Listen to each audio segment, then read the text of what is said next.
Suppose the medians B D and C E. तो ये हमें एक ट्राइंगल गिवन है A B C and we have two medians, one is B D the other one is C E, right. तो ये हमारा centroid हो गया, point of intersection of medians, जो कि हर मीडियन को 2:1 में डिवाइड करता है, यानी ये रेशो होगा 2:1, right. This ratio is 2:1। Similarly ये रेशो भी होगा 2:1। This is something that you have to understand first, right. Okay, now it says that ABC का जो एरिया है, यानी हम डेल्टा से रिप्रेजेंट करते हैं एरिया को, तो एबीसी का एरिया 108 है, राइट।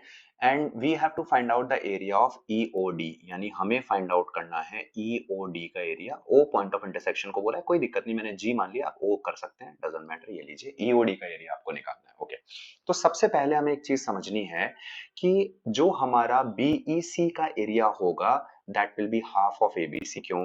क्योंकि ई जो पॉइंट है वो ए बी को 1:1 के रेशो में काटेगा, why so E C is a median, right. So I am doing the base ratio division.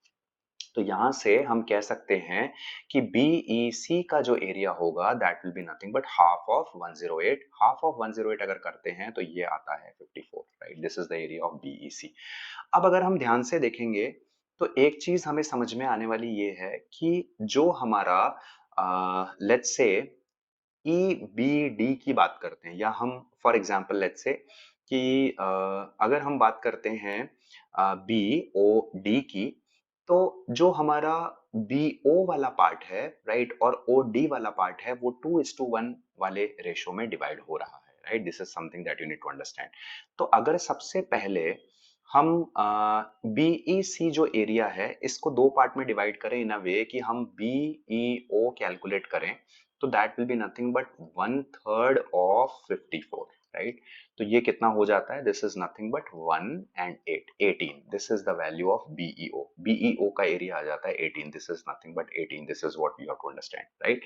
Okay, now अगर हम ध्यान से देखें तो ईबीडी वाले ट्राइंगल में बेस रेशो देखें तो वो 2:1 है, यानी 2 के कॉरेस्पॉन्डिंग अगर वैल्यू आ रही है 18, तो 1 के कॉरेस्पॉन्डिंग जो वैल्यू होगी दैट विल बी 9, यानी ईओडी का एरिया हो जाता है 9, which means my correct answer is 9 centimetre square.